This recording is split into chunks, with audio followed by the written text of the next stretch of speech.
Good evening and welcome to a special WCTV exit interview. I'm Jonathan Eaton. I'm joined here tonight by now former member of the Wilmington Select Board, Bendel. Greg was first elected to the Housing Authority in 2011, and he served in that capacity until 2016, where he was elected to the Wilmington Select Board. While a member of the Select Board, he established a good reputation for being a staunch supporter of veterans' issues. He highlighted a different Wilmington veteran at the end of every Select Board meeting with a salute to service. He also was instrumental in the renaming of Ed Gillis Square, of Dick Hayden Corner, and the naming of the Robert Brown Park bench at Silver Lake.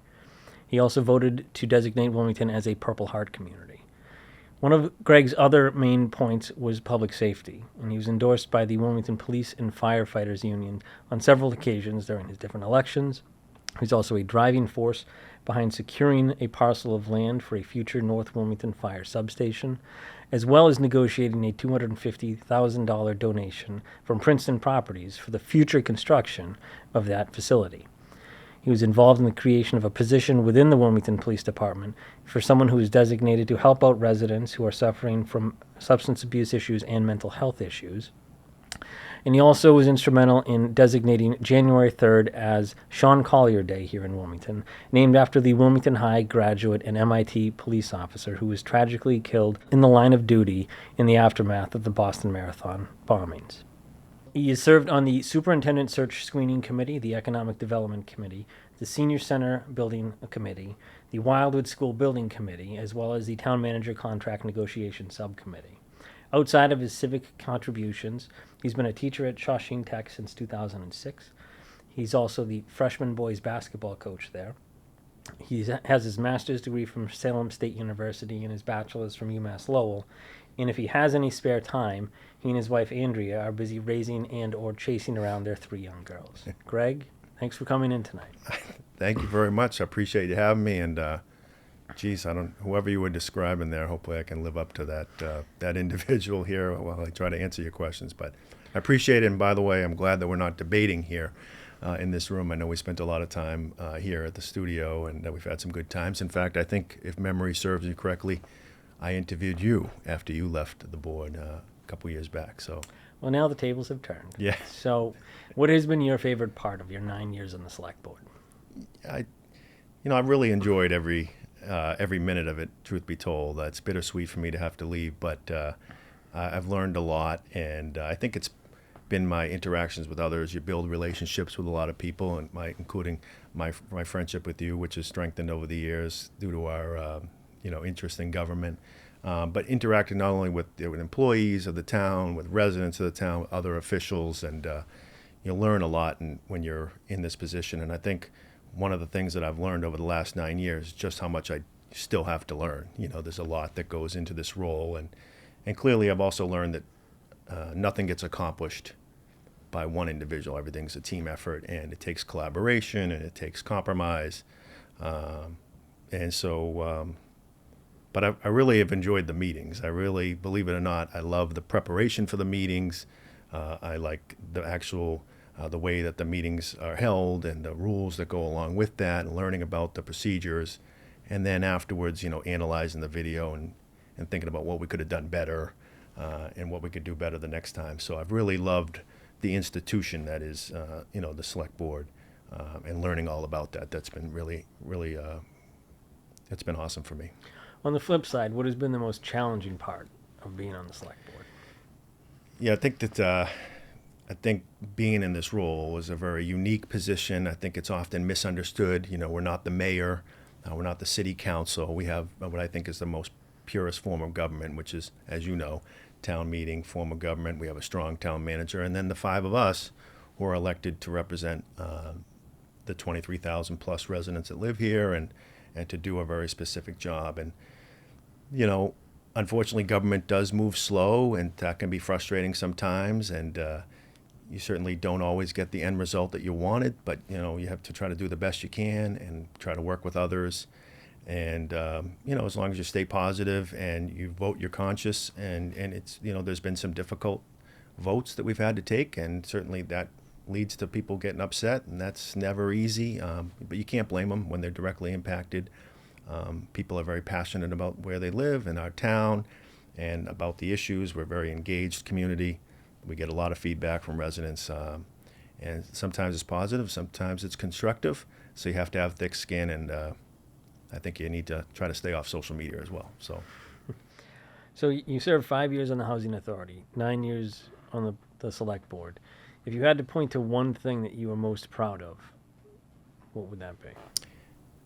Yeah, I mean, a lot happened in that time. I'm really proud to have been like a really small part of a lot of the things that you mentioned earlier. But I think the number one thing would be our relentless pursuit of the North Wilmington Fire Substation. You know, clearly that's been a long coveted building for the northern part of town for many, many years, long before I got involved, and we stayed after it, and I'm grateful that we did.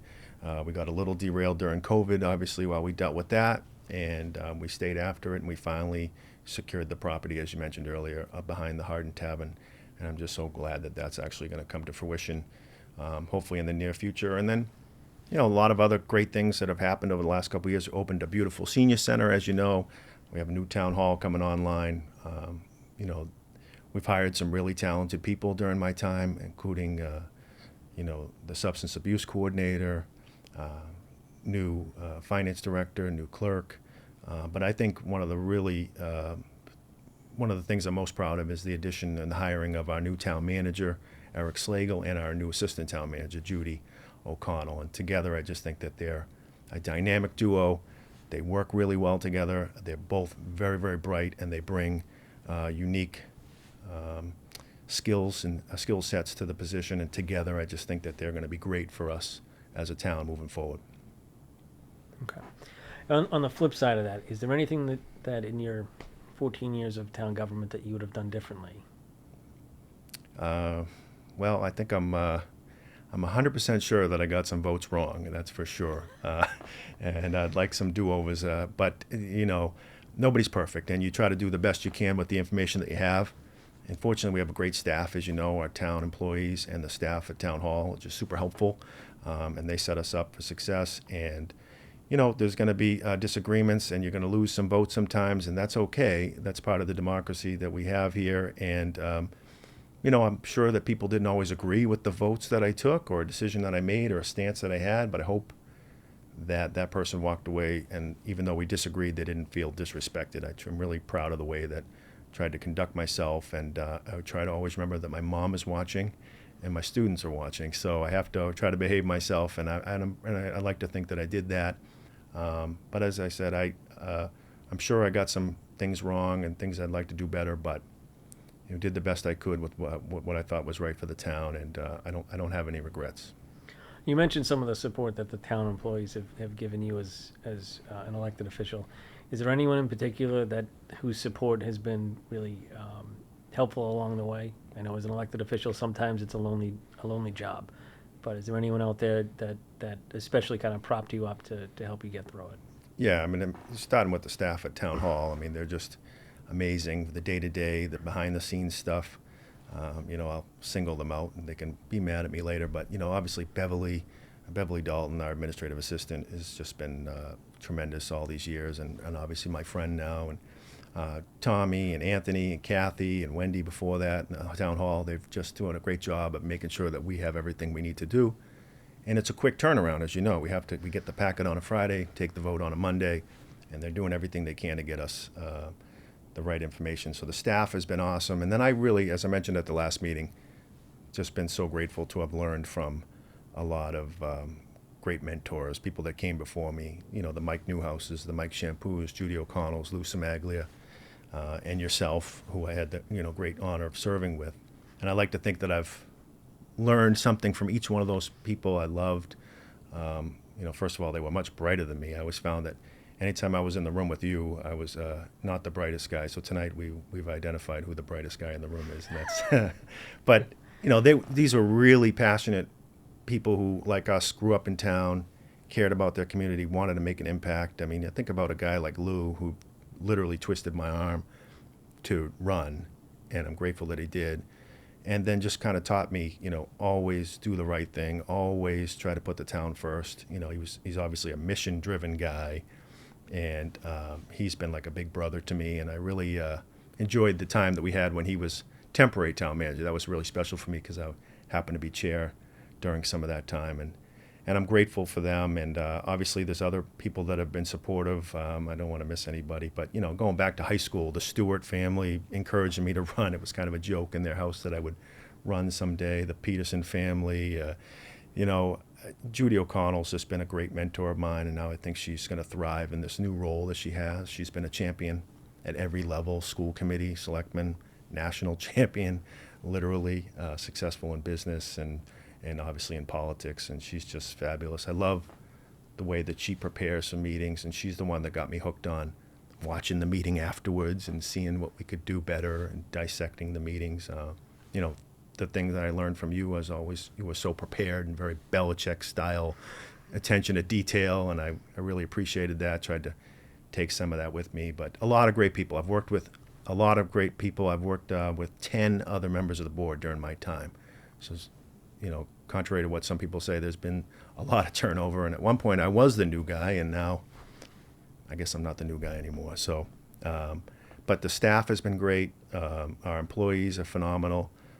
Obviously, I'm grateful for the voters who supported me, the residents who have supported me. You do get a lot of feedback that people watch. You'd be surprised how many people watch the meetings. People will come up to you and say, I watched the meeting, or I listened to the meeting. And I'm like, you did? Oh, yeah, they watch. And so, I'm grateful to have such good mentors and advisors. I've really enjoyed learning from other members like Kevin Kyra, Mary Ann Galezzo, that have been really, influential in my time.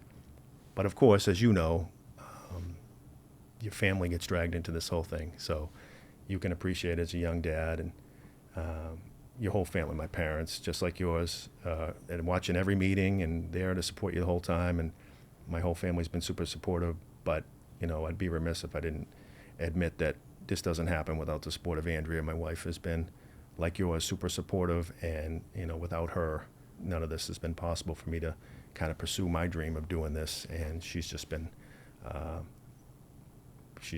best, so I'm super grateful. Greg, you mentioned some of the other longtime, well-respected members of the board over the years, and now you've rightfully kind of earned your way into that Mount Rushmore, if you will, of Wilmington Select Board members. What advice would you have to a new member of the Select Board or for future Select Board members? I would tell them to be patient, right? This takes time to learn this role. It's a very unique role, and there's a lot to learn, the ins and outs of town government, that you're not always going to get it right, and that's okay. As long as you're trying to do the best what you think is best for our town. I would tell them that, it's funny, early on I was criticized because I didn't say enough. I remember a person coming up to me saying, you don't say anything. What are you doing up there? And now we fast forward 9 years later, and you can't get me to shut up. So it takes time to find your voice, and I know all the members up there are doing that now. I think they're doing a great job. I did have the opportunity to meet Jacob Gierwap for the first time, and he seems like a really bright guy, and I congratulated him, and I wish him well. I think he'll be a great addition, and obviously I'm thrilled that we'll have still Kevin Kyra's experience on the board, because, as you know, that really matters, especially with a new management team, some new people and some really skilled new people in roles. It helps to have that complement of experience. So stay positive, stay off social media, and do what you think is best for the whole town. So you have a very unique perspective, because you've been really up to your elbows in town government and what's been going on. As you transition off, what should residents be looking forward to? What challenges do the Select Board have on the horizon? Yeah, there's always going to be day-to-day challenges of just running the town, and then what goes along with that. People coming and going, and different contracts that come up, and different challenges that pop up that you would never expect. But, the big ones obviously are the school vote that's coming up in September. As you're well aware, we'll have to make a big decision about that school. I think that this MBTA Communities Act is going to continue to be a thorn in our side for some time. The elementary school decision is going to be a big one, and just like I said, the day-to-day stuff, and I think unfortunately what I worry about for the board is what we're seeing going on nationally trickling down to the local level. I think people, it's safe to say, are frustrated, with politics nationally or even at the state level. And to have that kind of trickle down onto our volunteer committees and volunteers, these are, everyday residents paying the same taxes in non-partisan roles. The selectmen are nonpartisan, the same as the school committee, the moderator, other positions. And I fear that that is going to continue to trend that way, where it becomes a little more political than maybe it needs to. And I'm not to say that anyone is doing that, but I fear that you can see that trickling down more and more. So I hope that won't be the case. But I think we have a really good group of people, on the board now, in key roles that are going to, keep us on a positive track going forward. So, having worked with you previously, I find it very hard to believe that Greg Bendel is just going to fade into the background. So, what should residents expect for your next chapter? Next chapter? Well, I'm leaving all options on the table. I'm not ruling anything out. I'm not going anywhere. I'm still going to be living here like I have my whole life, and I'm going to be doing some volunteer coaching for the rec department like you, and I'm still currently on the Wildwood Building Committee, so I'm looking forward to continuing that work. But right now, I'm just super excited to spend more time with my kids. And when I started this, I had no children. Now we have 3 beautiful children, and I'm excited about all the things that they're going to be into, and I want to be there to support them. But I'm not ruling anything out. I'm still obviously very interested in town and state government, and so I'm not ruling anything out. I love my day job, and I love my town, so we'll see. All right, stay tuned. Greg, thank you for coming in tonight, and we want to thank WCTV for hosting tonight's exit interview with Greg Bendel. Thank you. And thank you to the viewers for tuning in. Good night. Thank you.